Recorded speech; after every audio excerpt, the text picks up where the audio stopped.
Clothes Call by Tommy Ronayne and the Ronayne family. "Mom, Tommy's reading my diary!" Erin shouted, catching her little brother in the act. She had suspected it for some time, and now she had proof. Convinced he was as good as dead if he didn't act quickly, Tommy took off as fast as he could, escaping to his bedroom closet, where he hoped he would be safe from his sister's revenge. After several minutes of no sign of Erin, Tommy pinched himself to make sure that he was still alive.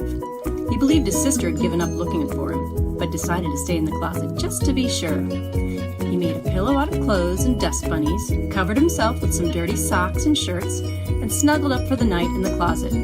He slept surprisingly well that night. The next day, the incident was all but forgotten, and Tommy went over to his friend Billy's to play. They played frisbee, went scootering, and rode bikes all day until they were really tired. Billy invited Tommy to spend the night. After Billy's mom gave them the lights out call, Tommy was suddenly bug-eyed and unable to sleep. Moving to Billy's closet, Tommy made a pillow out of clothes and dust bunnies, covered himself with some dirty socks and shirts, and snuggled up for the night. When morning came, Billy heard snoring coming from a strange place, and Tommy realized he had a problem. He was addicted to sleeping in closets. At first, Tommy was a bit worried about his problem, but within a day or two, he simply accepted it. And as time went by, he proudly marked the nights he slept in the closet on his calendar. One night, while getting ready for bed, Tommy was reading the Book of World Records when he made an exciting discovery.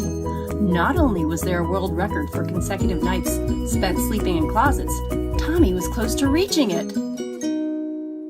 Each night after that, Tommy went to his closet, made a pillow out of clothes and dust bunnies, covered himself with dirty socks and shirts, and snuggled up to sleep. But as he got closer to the record, he grew anxious, and on the day he was to tie the record, he simply could not fall asleep.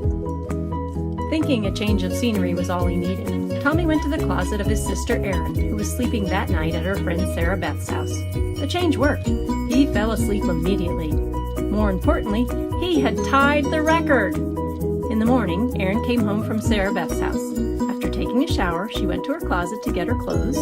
Surprised to see her little brother sleeping there, she let out a really loud scream. "Ah! A peeping Tommy!" The boy jumped up and ran as fast as he could, but tripped as he made it out of Erin's room.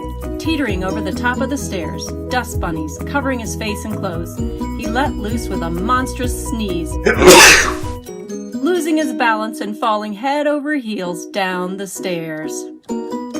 After a crash, Tommy lay limp in a pile at the bottom of the stairs.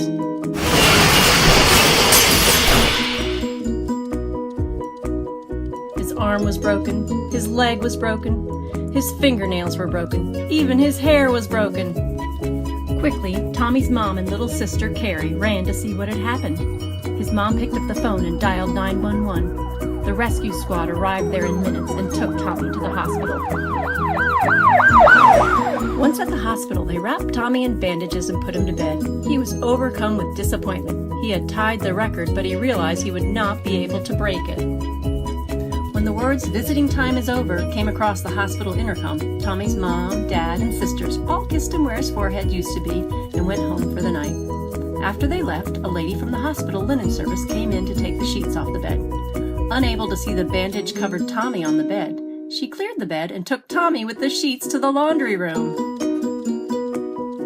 If the boy wasn't in enough pain and disappointment already, he soon found himself covered in soap and scalding hot water, tumbling around violently inside a large washing machine.